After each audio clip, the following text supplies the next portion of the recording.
Hi guys, welcome back to my channel. Myself Prashant Rajput, and in this video I'm going to tell you about the strategy for preparation of CSIR NET Chemical Science exam in last few months. Yeah guys, तो कैसे हम लोगों को last से कुछ महीने preparation करनी है और कौन कौन से सिलेक्टिव टॉपिक्स पढ़ने हैं हम लोगों को, वो चीज हम लोग डिस्कस करने वाले हैं इस वीडियो में. ठीक है, तो इस जनरली क्या होता है, मोस्ट ऑफ द स्टूडेंट जब प्रिपेयर कर रहे होते हैं नेट एग्जाम के लिए तो वो अपनी एमएससी में होते हैं. तो एमएससी की वजह से क्या होता है, उन लोगों के पास उनके सेमेस्टर एग्जाम भी होते हैं या और प्रैक्टिकल्स भी चल रहे हैं, कैट एग्जाम भी चल रहे हैं, इंटरनल भी चल रहे हैं. तो उसके बीच में क्या होता है, इतना टाइम नहीं मिल पाता कि मैं साथ साथ नेट की प्रिपरेशन भी करता रहूं. तो क्या सोचते हैं हम लोग कि भाई लास्ट के कुछ फ्यू मंथ्स में टाइम मिलेगा तब प्रिपेयर कर लेंगे, है ना. लास्ट का एक महीना मिल जाएगा या तो 15 दिन मिल जाएंगे तब हम लोग प्रिपेयर कर लेंगे. तो उस टाइम पे क्या होता है, वो इतना सफिशिएंट टाइम नहीं होता है कि मैं सारी चीज पढ़ूं, है ना. तो उस टाइम पे मेरे को क्या होना चाहिए, मेरे पास कुछ सिलेक्टेड चीजें होनी चाहिए जो मैं बस पढ़ूं और उससे मुझे कुछ फ्रूटफुल रिजल्ट मिले, है ना.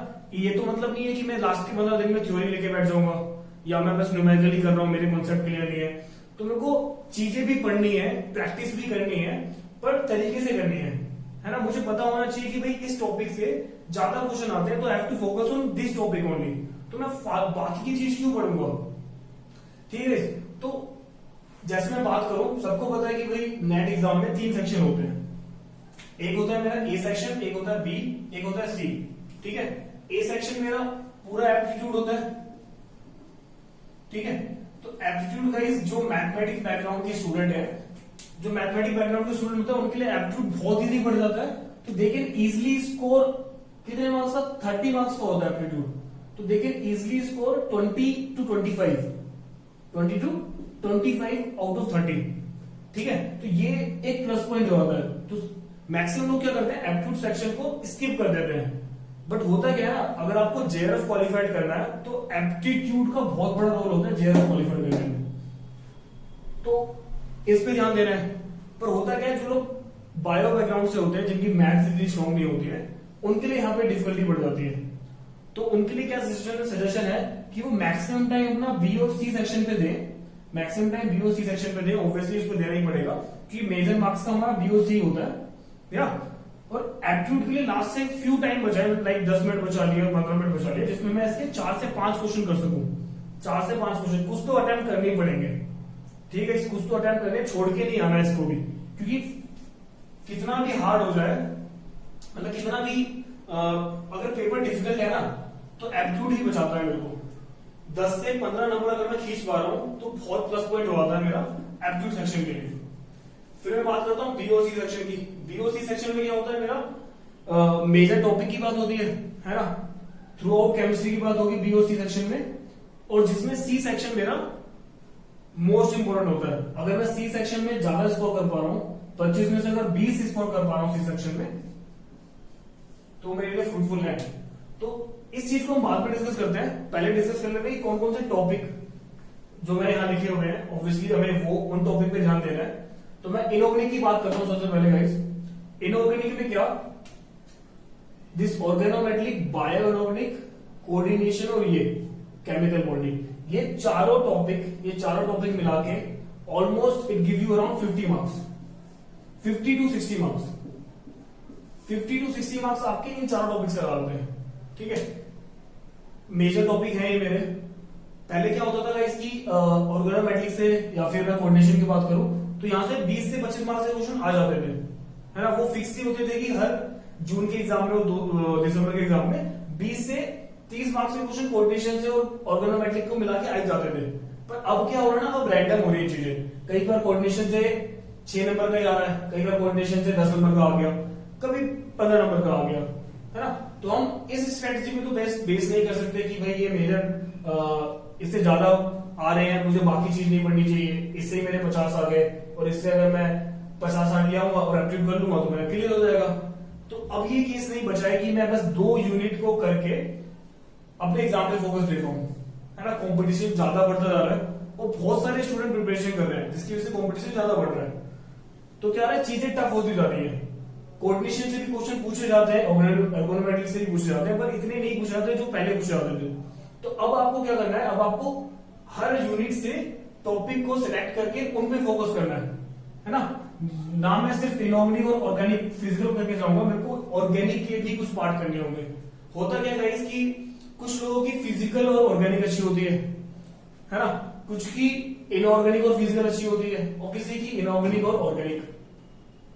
तो जनरली मैं बात करूं, इनऑर्गेनिक सबकी अच्छी होती है, चूज करते हैं लोग फिजिकल और ऑर्गेनिक में से। ऑर्गेनिक का सबको हल पता है, ऑर्गेनिक में क्या होता है, ऑर्गेनिक सबको आती है, ठीक है कर लेते हैं, पर अश्योरेंस नहीं आ पाती है ना, मतलब श्योर नहीं हो पाता है कि भाई ऑर्गेनिक का क्वेश्चन सही होगा कि नहीं होगा। तो इस पे रिले करना सही नहीं है ना, इस पे रिले करना सही नहीं है, बट फिर भी मैं इसकी बेसिक नॉलेज लेके जाऊंगा, जो मेरे को बेसिक नॉलेज काम है। इस बेसिक नॉलेज के ये टॉपिक लिखे मैंने यहाँ पे, अगर मेरे को ये टॉपिक अगर मैं कवर कर लेता हूँ ऑर्गेनिक के, तो इजिली मैं स्कोर कर जाऊंगा यहाँ पे 30 to 40। तो अगर 30 to 40 में ऑर्गेनिक से स्कोर कर पा रहा हूँ, और यहां से भी अगर मैं 40 स्कोर कर पा रहा हूँ, तो जिनकी फिजिकल अच्छी नहीं है वो थोड़े बहुत फिजिकल के क्वेश्चन करके और एप्टीट्यूड करके आराम से नेट जेआरएफ निकाल सकते हैं, ठीक है। तो अब बात कर लेते हैं सिंगल टॉपिक्स की, कि कौन कौन से टॉपिक से मुझे बेसिकली क्या क्या पढ़ना चाहिए। और इन टोटल यही टॉपिक बेस्ट रहेंगे तीनों यूनिट के लिए। अगर आप इन तीनों यूनिट में से इन तीनों टॉपिक को इन सारे टॉपिक्स को प्रिपेयर करके जाते हो सही तरीके से, सिलेबस तो वाकई बहुत काफी बड़ा हुआ है, तो पूरा सिलेबस तो नहीं कवर कर सकते लास्ट मंथ में। तो लास्ट मंथ में एक ही चीज बचती कि मैं कैसे और कितने कम टाइम में सिलेक्टिव चीजें और इफेक्टिवली इनको कवर कर सकूं, ठीक है। तो करना क्या है, ऑर्गेनोमेट्रिक बायोऑर्गेनिक, या इस बायोऑर्गेनिक क्या होती है, पूरी रटने वाली होती है ना। इसमें क्या होता है, आपको ज्यादा मगअप करना पड़ता है, बहुत सारी मगअप करने वाली चीजें होती है। तो बायोऑर्गेनिक के केस में आप क्या करो कि लास्ट टाइम पे पढ़ना चाहिए। मैं अपनी बात बताऊं तो मैं बायोऑर्गेनिक के केस में लास्ट टाइम पे पढ़ के जाता हूं, क्योंकि अगर मैं पहले पढ़ लूंगा, इतनी ज्यादा मगअप करने की चीजें होती है इसके अंदर कि मैं भूल ही जाता हूं, है ना, याद नहीं रहती है। तो इसका बेस्ट सोल्यूशन है कि आप इसको लास्ट डे पढ़ लो, या फिर उससे एक दिन पहले पढ़ लो, है ना। आई प्रिफेर कि लास्ट डे ही पढ़ के जाओ, कि जितना ताजा याद रहेगा उतना ज्यादा सही रहेगा, ठीक है। क्योंकि डायरेक्ट क्वेश्चन आते हैं और थोड़े ज्यादा मगअप करने होते हैं, इसलिए इनको लास्ट डे पढ़ना ज्यादा सही रहता है। ऑर्गेनोमेट्रिक, कोऑर्डिनेशन और केमिकल बॉन्डिंग बहुत क्या है, मेजर टॉपिक है, इनको नहीं छोड़ना है। ये आप कवर करके जा रहे हो तो ऑब्वियसली आप इनऑर्गेनिक में स्कोर कर पाओगे अच्छे नंबर, ठीक है। केमिकल बॉन्डिंग की बात आती है तो केमिकल बॉन्डिंग में पीरियोडिसिटी इंक्लूड हो जाती है ना। जनरल नॉलेज होनी चाहिए पीरियोडिसिटी की, हम लोगों को जनरल नॉलेज काम करते हैं पीरियोडिसिटी की यहाँ पे। फिर बात करता हूँ केमिकल बॉन्डिंग में भी सारा पढ़ने की जरूरत नहीं है।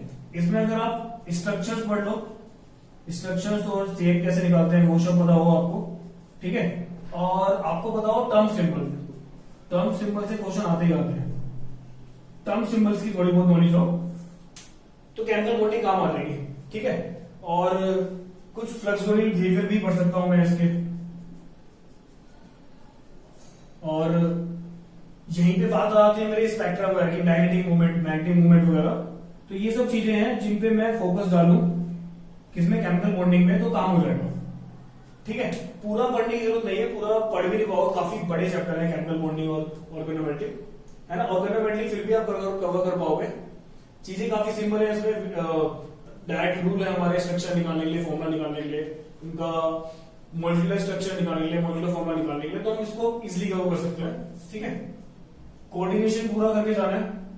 कोऑर्डिनेशन में थ्योरी में ज्यादा नहीं घुसना है। लास्ट टाइम में थ्योरी में ज्यादा घुसने का टाइम होता नहीं है।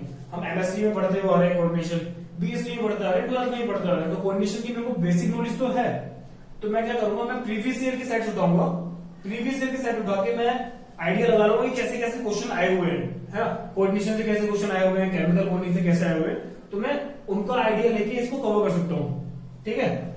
फिर बात आती है एफ ब्लॉक की गाइस। एफ ब्लॉक है तो बहुत छोटा चैप्टर, ठीक है, पर इसे इग्नोर नहीं करना है। इसमें से एक 4 मार्क्स का या फिर 2 मार्क्स का क्वेश्चन, या फिर 4 और 2 मार्क्स के दोनों क्वेश्चन आ ही जाते हैं। दैट मींस 6 नंबर का मैक्सिमम इसमें से आ ही जाता है, और बहुत सिंपल होता है।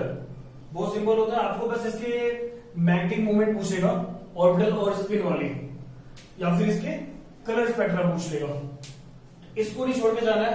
फिर बात आती है एसिड और बेस की। एसिड और बेस बहुत छोटा चैप्टर है और बहुत सिंपल है ना, मैक्सिमम से मैक्सिमम 1 घंटे में इसको आप कवर कर सकते हो। तो इसको नहीं छोड़ के जाना है, इसको कवर करना है पूरा। ठीक है, ये बात हो गई इनऑर्गेनिक की। तो ये 6 से 7 टॉपिक हैं जो आपको करने हैं, और गारंटी के साथ है ये आप कर पा रहे हो तो मैक्सिमम इसको कर पाओगे इनऑर्गेनिक के अंदर। बाकी भी बहुत सारे टॉपिक हैं पर वो मेजर नहीं है इतने, तो और लास्ट मंथ में उनको पढ़ने का लॉजिक भी नहीं होता है, आप समझ भी नहीं पाओगे, इतना टाइम नहीं है आपके पास। तो बेस्ट रहेगा कि इन टॉपिक पे फोकस डालना लास्ट के टाइम पे। अब बात कर लेते हैं फिजिकल की। तो इस फिजिकल वैसे तो बहुत हार्ड होती है ना, और फिजिकल में अगर मैं सिलेक्टिव जाता हूं, और फिजिकल एक टाइम पे मेरी स्कोरिंग भी होती है, तो अगर किसी बंदे का बैकग्राउंड अच्छा है फिजिकल में तो उसके लिए फिजिकल क्या बहुत स्कोरिंग है, सीधा मैथमेटिकल बेस्ड होता है, ज्यादा हाइपोथेसिस लगाने नहीं होते इनऑर्गेनिक की तरह, कंसेप्चुअल नहीं होता है इतना ज्यादा, हमें एक्सपेरिमेंटल मैं क्या कहूं कि आपको थोड़ी सी मैथमेटिक्स की नॉलेज हो तो आप फिजिकल में स्ट्रॉन्ग हो जाओगे। मैक्सिमम खेल यहाँ पे यूनिट कन्वर्जन का ही होता है ना। तो अगर मैं बात करूं थर्मोडायनेमिक्स की, बहुत इंपॉर्टेंट चैप्टर है ये भी, आपको आई कैन से 6 से 10 मार्क्स देख जाता है, 6 से 10 मार्क्स आ ही जाता है। कार्नोट से क्वेश्चन आ गया, एंट्रोपी ऑफ मिक्सिंग इससे क्वेश्चन आ जाते हैं, क्लेसियस क्लोपेरॉन इक्वेशन से आ जाते हैं क्वेश्चन। ठीक है, तो ये 3 टॉपिक हो गए इसके लिए, थर्मोडायनेमिक्स के लिए। फिर मैं बात करता हूं क्वांटम की।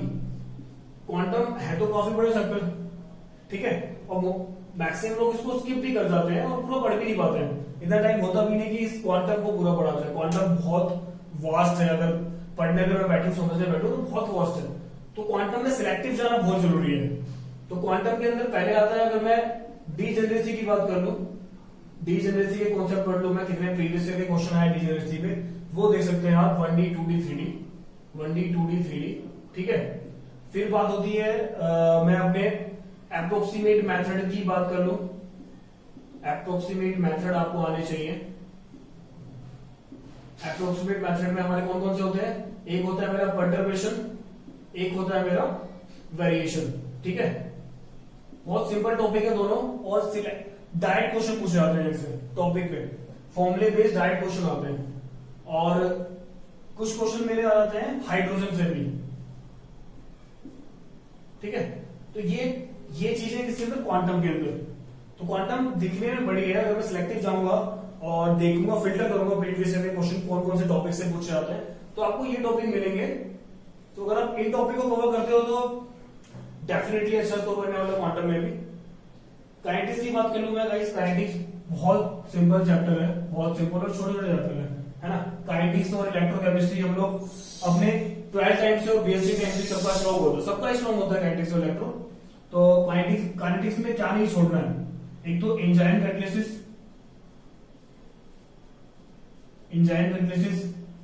कोलिजन थ्योरी और पैरेलल रिएक्शन, इसमें ये 3 टॉपिक हैं। और माइकल मेंटन इक्वेशन जो होती है उसके ग्राफ वगैरह पढ़ लोगे, काम चल जाएगा। ठीक है, ये बात होती है काइनेटिक्स की। फिर मैं बात करता हूँ इलेक्ट्रोकेमिस्ट्री, बहुत इजी चैप्टर है, सबके लिए इजी पड़ता है ना, और मैक्सिमम लोगों को पता भी है इसमें से क्या आता है क्या नहीं आता है, तो ज्यादा फोकस नहीं करना है इसमें। कंडक्टेंस के बारे में अगर पढ़ लोगे, कंडक्टेंस जो हम लोग 12 से ही पढ़ते आ रहे हैं, तो काम हो जाएगा इलेक्ट्रोकेमिस्ट्री में। फिर आती है पॉलीमर और सरफेस, डायरेक्ट क्वेश्चन पूछे जाते हैं इन दोनों चैप्टर से। मास एवरेज से क्वेश्चन पूछ लिए, मास वेट का डिफरेंस पूछ लिया, ठीक है, तो एम एवरेज से क्वेश्चन पूछे जाते हैं इससे, बहुत सिंपल है। सॉलिड स्टेट की बात करूं मैं, सॉलिड स्टेट में मिरर इंडिसेस हो जाता है मेरा, इस पे क्वेश्चन आ जाते हैं, और मेरा आता है ब्रैग्स लॉ, या तो बाकी एफिशिएंसी तो पता ही होती है मेरे को इसमें। तो इन 3 चीजों को करके मैं सॉलिड स्टेट कवर कर सकता हूं। ठीक है, तो ये होगी मेरी किसकी, फिजिकल की बात। फिर आती है ऑर्गेनिक की बात। ऑर्गेनिक यार होता क्या ना, कोई भी रिले नहीं करता ऑर्गेनिक, क्योंकि अश्योरेंस नहीं है कि मैं सही कर रहा हूं या गलत कर रहा हूं। तो ऑर्गेनिक की बेसिक नॉलेज लेके जाओ, जिससे कि अगर मैं फिजिकल और इनऑर्गेनिक में फंस भी रहा हूं तो मेरी ऑर्गेनिक काम आ जाए, है ना। कुछ लोग क्या करते हैं जिनकी फिजिकल और इनऑर्गेनिक स्ट्रॉन्ग होती है, तो ऑर्गेनिक पूरी छोड़ के चले जाते हैं, पर पेपर क्या है, कभी कभी पेपर टफ हो जाता है, लोगों से फिजिकल हिल नहीं पाती है, तो उस केस में क्या होता है, अगर आपने ऑर्गेनिक का थोड़ा बेस क्लियर किया हुआ है तो आप यहाँ पे बचा सकते हो। ठीक है, तो ऑर्गेनिक भी स्किप नहीं करनी है, कोई सा भी पार्ट स्किप नहीं करना है। आपको तीनों पार्ट में से कुछ कुछ पढ़ के जाना है जो आपको इन टोटल इतने मार्क्स दे पाए जो आप जेआरएफ क्वालिफाइड कर पाओ, है ना। मेन एम क्या होता है आपका कि 120 के आसपास आ जाए, है ना, 110 से ऊपर आ जाए और 120 तक आ जाए, अच्छी रैंक आ जाती है 110 और 120 के बीच में, जेआरएफ क्वालिफाइड ही होता है ऑलमोस्ट। या नहीं तो नेट तो निकल जाता है, इन टॉपिक की बेस पर आप नेट तो निकाल ही पाओगे, अगर ढंग से प्रैक्टिस हो गई इन टॉपिक की तो जेआरएफ की गारंटी रैंक हो जाएगी। ठीक है, तो ऑर्गेनिक में क्या पढ़ना है, स्पेक्ट्रोस्कोपी, सबसे पहले क्या एनएमआर, प्रोटॉन 1H एनएमआर और 13C एनएमआर से एक या दो क्वेश्चन आएंगे फिक्स है, आते हैं हर बार। ठीक है, फिर बात आती है स्टीरियोकेमिस्ट्री की और पेरिसाइक्लिक। बहुत सिंपल है दोनों चीजें, पेरिसाइक्लिक और स्टीरियोकेमिस्ट्री मिलके कंबाइंड क्वेश्चन आते हैं इनके। पहले क्या होता था पेरिसाइक्लिक में, क्या होता था पहले कि डायरेक्ट क्वेश्चन पूछ लिया आपके डायजेंडर रिएक्शन पे, इन रिएक्शन पे, पर अब क्या होता है, अब थोड़े कंफ्यूजिंग कर दिए गए क्वेश्चन, जैसे जैसे कॉम्पिटिशन बढ़ रहा है तो क्या हो गया कि पेरिसाइक्लिक प्लस स्टीरियोकेमिस्ट्री में कंबाइंड क्वेश्चन पूछ रहे होते हैं, वो आपसे रिएक्शन भी करवा रहा है, फिर वो उसकी स्टीरियो भी पूछ लेगा आपसे। तो पेरिसाइक्लिक के साथ साथ आपको स्टीरियो भी आनी बहुत जरूरी है। पहले क्या होता था, आपने पेरिसाइक्लिक पढ़ी तो आपके वही 10 से 20 मार्क्स फिक्स हो गए, पर अब ऐसा नहीं है, अब आप उसके साथ स्टीरियो केमिस्ट्री भी करनी पड़ेगी। ठीक है, फिर आता है रीजन। रीजन है गाइस जो कॉमन रीजन होते हैं हमारे, ठीक है, उनकी आपको नॉलेज होनी चाहिए कि ये एमसीपीबीए क्या करता है मेरा, और मेरा डीडीक्यू क्या करता है, ये सब जो कॉमन रीजन है इनकी अगर मेरे को बेसिक नॉलेज है तो यहाँ पे काम हो जाएगा। और मेरे को इसके साथ साथ ऑक्सीडाइजिंग एजेंट और रिड्यूसिंग एजेंट का भी पता होना चाहिए, कौन कौन से ऑक्सीडाइजिंग एजेंट है, कौन कौन से रिड्यूसिंग एजेंट है, उनका क्या यूज है। ठीक है, फिर आती है जनरल ऑर्गेनिक केमिस्ट्री की बात, जीओसी, जिसे मैं कहता हूं जीओसी। ठीक है, ऑर्गेनिक का बेस होता है ये, अगर आपको इसकी नॉलेज है तो ऑर्गेनिक के आधे क्वेश्चन इसी से होते हैं, जीओसी की बेस पे। मैं सारी रिएक्शन जीओसी की बेस पे कर सकता हूं। कैसे क्वेश्चन आते हैं जीओसी में से कि वो आपसे एसिडिक ऑर्डर पूछ लेगा या तो वो आपसे बेसिक ऑर्डर पूछ लेगा, है ना, तो एसिडिटी और बेसिसिटी के क्वेश्चन आ जाते हैं इसमें से। ठीक है, पीके ए पीके बी की क्वेश्चन आ जाते हैं, और नहीं तो एरोमेटिसिटी, एरोमेटिसिटी भी पूछी जाती है ना, तो एरोमेटिसिटी नहीं छोड़नी है। एरोमेटिसिटी, एंटी एरोमेटिसिटी, इनमें से एक या दो क्वेश्चन आता ही आता है हर बार। ठीक है, फिर बात आती है रिएक्शन मैकेनिज्म की। तो रिएक्शन मैकेनिज्म है तो काफी बड़ा, बट कुछ रिएक्शन मैकेनिज्म अगर मैं बेसिक इलेक्ट्रोफिलिक की बात कर लूं, न्यूक्लियोफिलिक की बात कर लूं और इन सब की बात कर लूं, तो कौन कौन सी रिएक्शन इनसे बनती हैं, क्या होता है, और कुछ कुछ मेन जो रिएक्शन है मेरी उनको अगर मैं फोकस करूं तो रिएक्शन मैकेनिज्म भी हो जाएगा, है ना, मैं स्कोर कर सकता हूं इसमें भी। फिर आती है बात बायोमोलिक्यूल्स की, बायोमोलिक्यूल्स की बात कर लूं और हेट्रोसाइक्लिक की बात कर लूं, तो बहुत छोटे चैप्टर है ये दोनों बहुत छोटे चैप्टर है, और इसमें से आपके 2 से 3 क्वेश्चन फिक्स आते हैं हर बार। ठीक है, तो इसमें कुछ नहीं करना है, आपको प्रीवियस ईयर के क्वेश्चन पढ़ने हैं इसके बायोमोलिक्यूलर और हेट्रोसाइक्लिक के, और प्रीवियस ईयर के क्वेश्चन से ही आपको आइडिया लग जाएगी कैसे कैसे क्वेश्चन इससे आते हैं, है ना, वही सफिशिएंट होगा। इसके केस में आपको प्रीवियस ईयर क्वेश्चन ही करने हैं। ठीक है, तो ये बात होगी मेरी तीनों यूनिट की। अब मैं बात करता हूं कि हमें कैसे अप्लाई करना है। ठीक है, कैसे मेरे को पेपर अटेम्प्ट करना है। मैक्सिमम केस में क्या होता है गाइस कि स्टूडेंट को क्या होता है, नॉलेज होती है सबकी, है ना, इनऑर्गेनिक भी पता है, ऑर्गेनिक भी पता है, फिजिकल भी पता है, पर दिक्कत क्या हो जाती है, वो टाइम वेस्ट कर देता है, उसे तरीका नहीं पता है कि मैं क्वेश्चन को कैसे फॉलो करूं, मैं पेपर को कैसे अटेम्प्ट करूं, तरीका क्या होता है उसका। तो जैसे कि मुझे पता है सी सेक्शन क्या होता है, सबसे मेजर होता है, 25 क्वेश्चन होते हैं, उसमें से आपको सी सेक्शन में 60 क्वेश्चन होते हैं, उसमें से आपको 25 क्वेश्चन करने होते हैं। दैट मींस क्वेश्चंस आपके साथ पास बहुत ज्यादा है और आपको फिल्टर करने हैं, है ना, बहुत सारे क्वेश्चन में से आपको कुछ सिलेक्टिव क्वेश्चन फिल्टर करने हैं। तो आपको फिल्टर करना आना चाहिए आपको कि मैं ढूंढ पाऊं कि मेरे को ये क्वेश्चन करने हैं, ये क्वेश्चन करने हैं। तो मैक्सिमम टाइम पे क्या करता हूं मैं क्वेश्चन ढूंढने में टाइम वेस्ट कर देता हूं, है ना, तो वो गलती नहीं करनी है। मैं सबसे पहले देखूंगा मुझे इलेक्ट्रो आती है, मुझे काइनेटिक्स आती है, उसका क्वेश्चन आ गया, उसका क्वेश्चन आ गया, तो मैं उनको टिक मारता हुआ जाऊंगा। तो मैं देख लूंगा कि मुझे अच्छा ये आता है, ये आता है, तो मैं क्या करूंगा 10 से 15 क्वेश्चन जो मेरे को दिख रहे हैं कि हाँ मुझे आते हैं, इस टॉपिक से आगे, इस टॉपिक से आगे, तो मैं पहले उनको सोल्व करने बैठूंगा। तो मिनिमम से मिनिमम मेरे को अटेम्प्ट करने हैं कितने क्वेश्चन, 20 क्वेश्चन। अगर मैं 20 क्वेश्चन कर पा रहा हूँ सी सेक्शन में से, 60 में से 20 क्वेश्चन ज्यादा बड़े नहीं है, क्योंकि ये मेजर सी सेक्शन क्या है, मेरा मेजर सेक्शन होता है, 4 नंबर का एक क्वेश्चन होता है। दैट मीन्स आप 20 क्वेश्चन कर पा रहे हो, दैट मीन्स आप 80 नंबर अपने सी सेक्शन से ही निकाल पा रहे हो। 80 नंबर सी सेक्शन से निकालना बहुत बड़ा है। बट कभी कभार क्या होता है कि सी सेक्शन क्या काफी टफ आ जाता है, तो आप 20 क्वेश्चन निकाल नहीं पाते हो, है ना, बहुत मुश्किल होता है 20 क्वेश्चन। तो उस केस में क्या है, नेगेटिव मार्किंग नहीं करनी है। एक तो कि आप ये सोचो कि आपको 20 क्वेश्चन करने ही है, नहीं आ रहे हैं तो छोड़ देना है। फिर आपका आता है बी सेक्शन। बी सेक्शन में भी आपके पास काफी क्वेश्चन होते हैं, 70 नंबर है क्वेश्चन, 35 क्वेश्चन। अगर आप सी सेक्शन नहीं कर पा रहे, that means C section tough है, तो ऑब्वियसली बी सेक्शन इजी होगा। तो आप सी सेक्शन पे टाइम वेस्ट ना करके बी सेक्शन पे चले जाओ, ठीक है। यहां पे यही काम हो सकता है। अब सी सेक्शन पे तभी लिखो अगर आप 20 क्वेश्चन 1.5 से 1.5 घंटे में कर पा रहे हो, 1.5 घंटा मैक्सिमम। अगर आप 1.5 घंटे में 20 क्वेश्चन कर पा रहे हो तो वर्थ है आपका सी सेक्शन पे रुकना, ठीक है। और फिर आपको करना है बी सेक्शन पे आना, और बी सेक्शन पे आपको मैक्सिमम से मैक्सिमम 1 घंटा देना ही देना है। बी सेक्शन में आपको मैक्सिमम से मैक्सिमम 1 घंटा देना ही देना है, ठीक है। तो 1 घंटा यहां हो जाएगा और ऑलमोस्ट 1.5 घंटा यहां हो जाएगा। तो आपके पास कितना 30 से 45 मिनट बचे होंगे ए सेक्शन के लिए, ठीक है। तो वो वाला केस कब आता है, जब मेरे को लग रहा है कि मेरा बी सेक्शन सी सेक्शन थोड़ा सा ऊपर नीचे हो रहा है और मुझे डाउट है कि मैं थोड़े बहुत नंबर कम हो सकते हैं, तो मैं उस टाइम पे सी अपने ए सेक्शन को थोड़ा सा टाइम दे सकता हूं कि मैं इसके क्वेश्चन करूं। क्योंकि ए सेक्शन में क्वेश्चन आते नहीं इतने डिफिकल्ट, बस आपको तरीका होना चाहिए कि मुझे करना कैसे है। तो ए सेक्शन के लिए आपको बस प्रीवियस ईयर क्वेश्चन करने हैं, प्रीवियस ईयर क्वेश्चन में, ठीक है। प्रीवियस ईयर क्वेश्चन से ही मेरा काम हो जाएगा ए सेक्शन के लिए। तो बस ये ओवरऑल स्ट्रेटेजी है।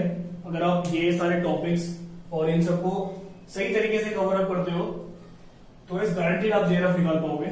और होप करता हूं कि आपको वीडियो पसंद आई होगी। Thank you.